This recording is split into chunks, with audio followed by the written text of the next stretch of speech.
Halo semuanya. Ya, hari ini saya akan berbagi tentang em, kenyataan yang kalau saudara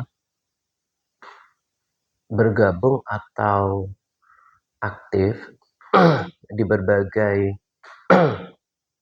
grup-grup grup-grup Facebook ya.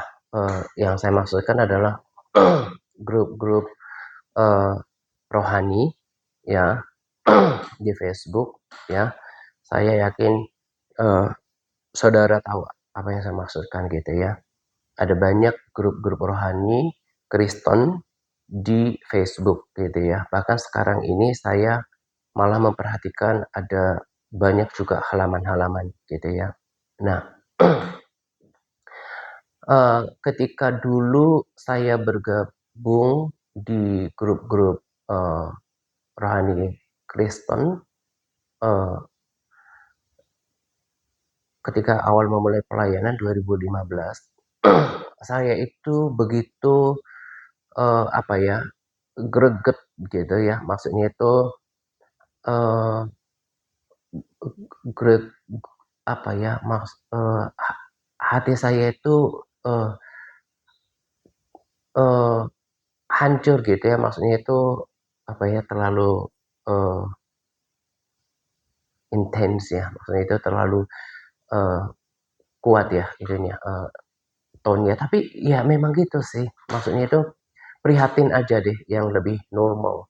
Ya, tone-nya itu lebih normal. Karena apa?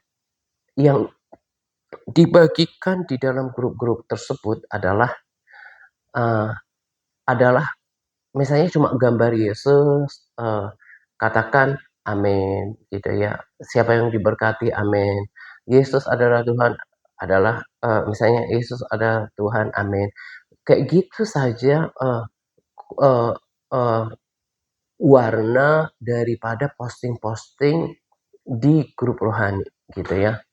Lalu belakangan ada yang debat gitu ya.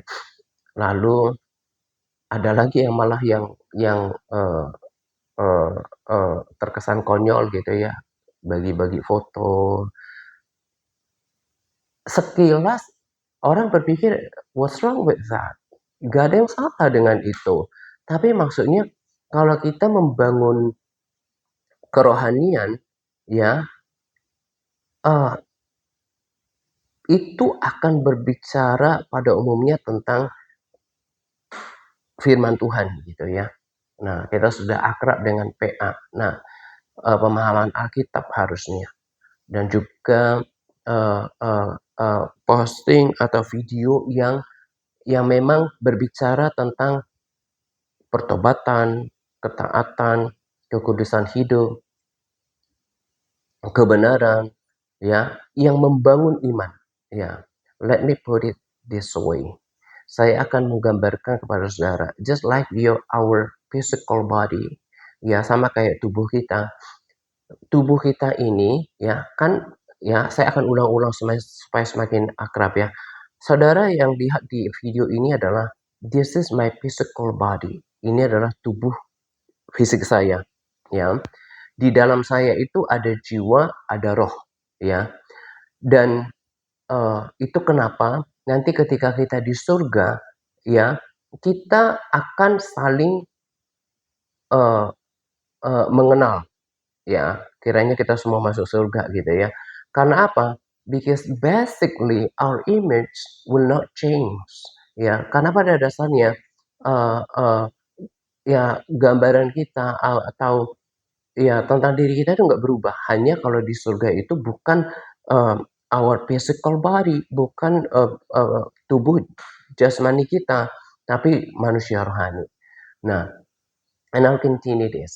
Saya akan lanjutkan. Misalnya tubuh kita ini, kalau kalau tubuh kita ini cuma dikasih makanan-makanan kayak, saya berharap saya nggak butcher ya, nggak salah menyebutkan. Tapi rasanya kalau kayak disebut ciki-ciki itu kan kayak kelompok snacks yang memang, jadi I don't mention any label ya, like nama tertentu, nggak sebutkan itu, tapi maksudnya kelompok kayak gini, yang dimakan itu, yang dimakan uh, uh, something instant, things like that, and it happens every day.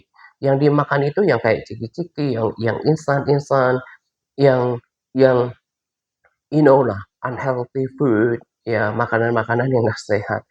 Gimana jadinya nanti? Kan apa yang masuk ke mulut kita itu will determine the quality of our health. Ya, apa yang kita masuk lewat mulut kita itu menentukan kesehatan kita, right? Jadi kalau yang dimakan itu yang nggak sehat, yang nggak berkualitas, ini it doesn't talk about price. Ini nggak bicara tentang harga, karena makanan sehat itu it doesn't necessarily nggak selalu berarti uh, uh, expensive, bukan berarti selalu mahal gitu ya. Tapi berbicara tentang makanan like whole food, ya makanan utuh, ya makanan yang sehat, bahkan pengelolaan yang baik, ya itu akan build our health, ya itu akan membangun kesehatan kita, ya.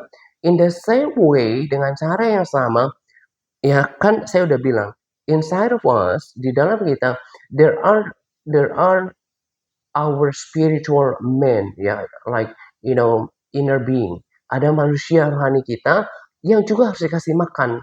Nah, sekarang kalau makanannya cuman kayak gitu, ada gambar Yesus yang dengan segala gaya, Tuhan Yesus baik, amin. Yang cuma kayak gitu-gitu aja, amin, amin, amin. Not just only in Christian groups on Facebook, but also in some pages, ya. Bukan cuma di grup-grup bahasa Inggris, tapi juga halaman-halaman saya cuman kayak gini. Bagaimana orang mau dibangun imannya gitu ya. But I have to highlight this, saya harus garis bawahi nggak semua. Karena ada kelompok sedikit, tapi sedikit, maybe just 5 to 10% yang 5 ke 10% saja yang memberikan yang berkualitas. Nah, saya bagikan salah satu komentar di situ, saya capture uh, beberapa hari yang lalu, supaya saudara mengerti bahwa ini bukan saya yang buat-buat. Itu it likes cuma stimulate nih, mendorong saya untuk kasih tahu. Bahkan orang lain juga ternyata melihat bahwa kok grup-grup rohani, kok grup-grup katanya halaman rohani, tapi yang disajikan tuh kayak gini. No wonder, ya, nggak heran, maka kualitas kualitas kerohaniannya cuma cetek gitu ya. Itu yang selalu Brandon bilang, cuma water down gospel, water down gospel means itu artinya Injil yang dangkal, itu maksudnya itu cuma dikasih yang enak-enak. Tuhan baik, dia nggak dikasih tahu sisi yang lain bahwa Tuhan itu murka, Tuhan itu menghukum, Tuhan itu maunya kita hidup kudus gitu ya. Dia dia uh, ya dia benar-benar uh, uh, uh, di ini disisihkan yang itu. Nah, padahal firman Tuhan katakan jangan cuma lihat kebaikannya, tapi kekerasannya juga. Nah, makanya kualitas kekerasan seperti itu. Nah, kenapa ini menjadi uh, uh, sesuatu yang penting untuk saya bahas juga? Karena gambaran daripada pelayanan grup-grup di media sosial ini, itu justru gambaran dari praktik gereja-gereja. Nah, ya, dia hanya kasih kasih kasih firman-firman yang enak gitu ya, yang nggak menegur gitu ya.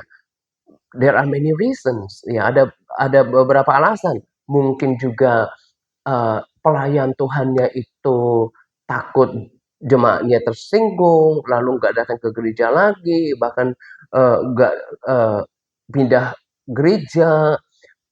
Dan the most concerning thing yang memprihatinkan lagi adalah ketika mengerti bahwa bagaimana misalnya seorang hamba Tuhan mau berbicara tentang the power of the God's word will change us drastically, misalnya bahwa firman Tuhan itu akan mengubahkan kita dengan drastis, dengan dahsyat kalau kita baca firman Tuhan berapi-api.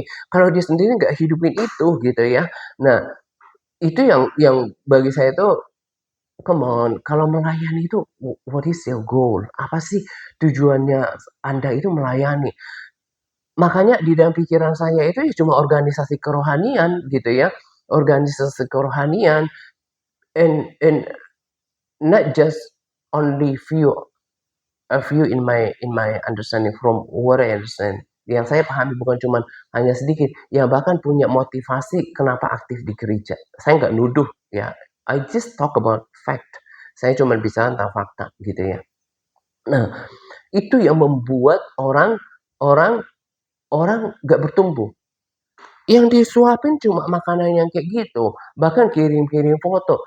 Ya, jadi nggak ada yang direnungkan, nggak ada yang menjadi peringatan, ya kan? Nah, itu kenapa dibangkitkan orang-orang yang tegas seperti Brandon untuk kasih tahu orang bahwa kekristenan itu nggak cuma cuma rutinitas pergi ke gereja cuma you spend around 1.5 hours and then you walk away, ya, walk out and leave the church, ya, cuman sediakan waktu 1,5 jam dan dan pulang nggak dapat apa-apa. Apa yang direnungkan gitu ya? Dan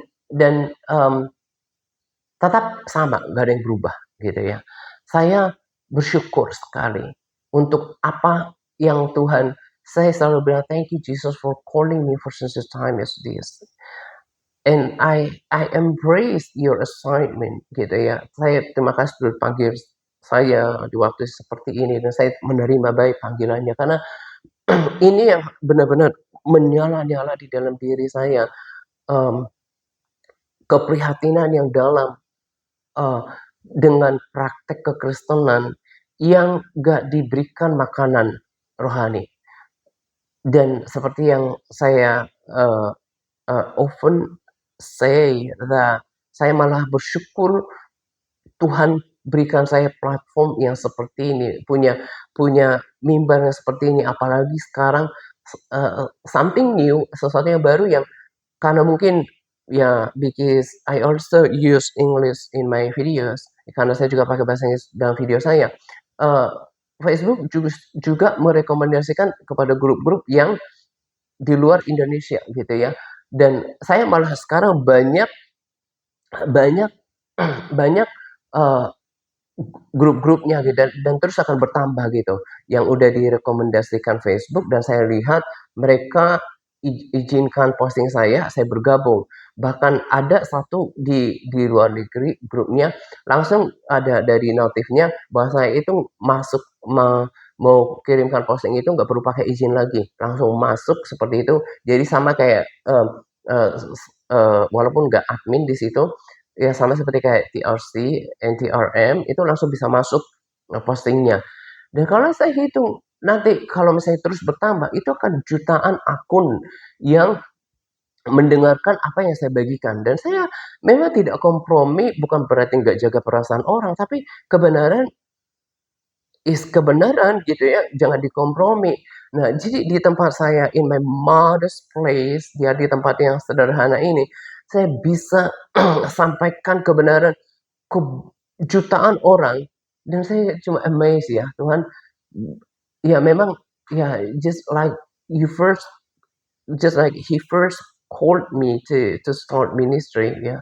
Pertama kali Tuhan, panggil saya memang on Facebook dan juga itu kan terus berkembang di sini, Brandon yang di YouTube gitu ya, dan juga ada beberapa orang gitu.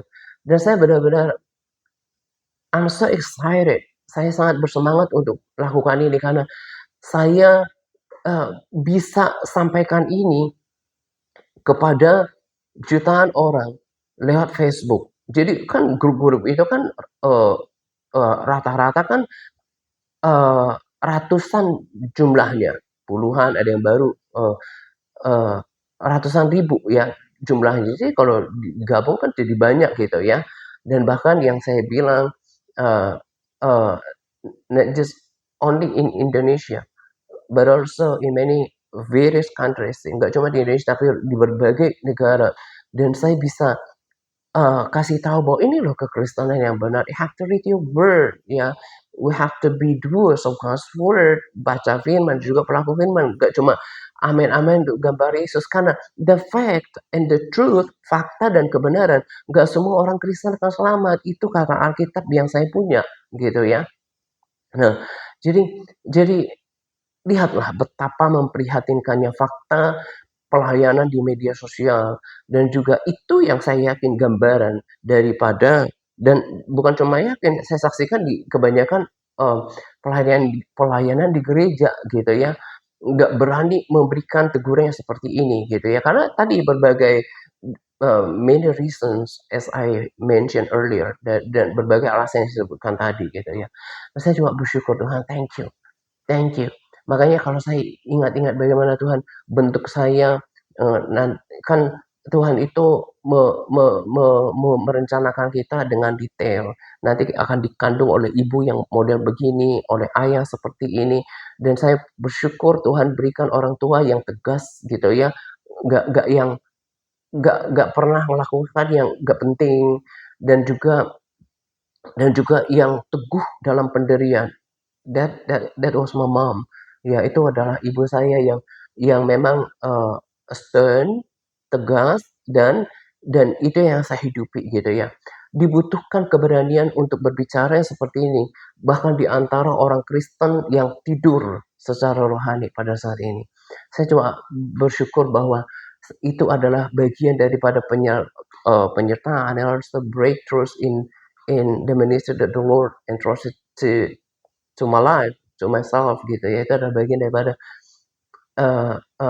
penyertaan dan juga bukti daripada panggilan Tuhan dalam kehidupan saya. Saya lihat breakthroughs, dan saya bisa katakan ini kepada orang, not just only in Indonesia as I said, but also various countries in the world ya, bukan cuma di Indonesia, tapi beberapa um, uh, uh, negara di dunia ini. I'm so thankful. Dan itu kenapa saya embrace, dan saya bilang bahwa and I will die with this calling. Dan saya akan akhiri dengan maksudnya itu sampai mati, until my last breath, sampai nafas terakhir. Dan saya akan setia untuk melakukan ini because I do this for my Lord. Saya lakukan ini untuk Tuhan saya. And there is great excitement inside. Ada ke kegairahan yang besar di dalam untuk katakan ini because I deliver my father's heart. Ya, of course my heavenly father's heart. Karena saya menyampaikan isi hati Bapa surgawi saya. Jadi kenapa saudara lihat, kenapa ya termasuk kekristenan saudara lemas-lemas kayak gitu, karena nggak dikasih makanan rohani yang yang yang yang seharusnya yang terbaik, which is the word of God, firman Tuhan. Tapi jangan salahkan orang lain, salahkanlah diri Anda sendiri. Nah, itu kenapa saya katakan bahwa apa yang saya bagikan ini tidak akan pernah maksimal if you don't do what I'm saying. Saya tidak akan, kalau saudara tidak akan maksimal, will grow spiritually, kalau Anda tidak ngikutin apa yang saya sampaikan. Dan our commitments or bahwa komitmen kita adalah we have to read the word of God every single day, baca firman setiap hari, meditate on it, and let the word of God take root and sink in your heart. Ya, harus membiarkan firman itu berakar dan meresap di dalam diri Anda, and you'll testify over time that the word of God will powerfully change your lives from inside out. Ya, itu yang membuat hidup saya berubah. Firman Tuhan itu nggak boleh absen, nggak boleh nggak hadir di dalam kehidupan orang yang bersungguh-sungguh. Dan saya percaya kelompok yang sedikit akan mendengarkan apa yang saya katakan, karena tetap kembali pada firman. Hanya sedikit orang yang punya kesungguhan untuk benar-benar memperhatikan apa yang firman Tuhan katakan gitu ya. That's why I keep exciting, karena saya tahu bahwa ini tidak akan pernah sia-sia. And I also feel inside, dan juga rasakan di dalam hati saya, the unspeakable joy of the Holy Ghost when I do this ministry. Sukacita yang melampaui segala akal ketika saya membagikan uh, uh, uh, pelayanan ini. And let me pray for you a bit. Ya, Tuhan, aku berdoa pada setiap orang yang mendengarkan video ini, dan saya percaya bahwa Engkau hadir di sini. I pray that you work through these videos, Lord, even other videos, bekerja lihat video ini. I ask you, Lord, supaya mereka itu yang mendengarkannya punya hati yang mau taat terhadap firman Tuhan. Dan aku berdoa supaya um, um, benih firman dan juga nasihat yang saya bagikan jatuh di tanah hati yang gembur. Walaupun as your word says that I have to go seperti your word, bahwa sejalan dari firman hanya sedikit orang yang diselamatkan. Mereka yang punya hati mendengarkan dan cepat untuk merespon firman Tuhan, and you will strengthen every one of them. Engkau akan menguatkan setiap orang mereka to be doers of God's word, untuk menjadi pelaku firman Tuhan. Thank you, Jesus. Ya, just believe it. Percaya saja. And then you have to do your part. Anda harus melakukan bagian saudara. Read your word, the word of God every single day. Study the word. And then, of course, you have to be doers of God's word. Ya, kita harus membacanya, merenungkan, dan juga menjadi pelaku firman. Ya, saya akan buatkan lagi video yang lain untuk hari ini. Ya, God bless.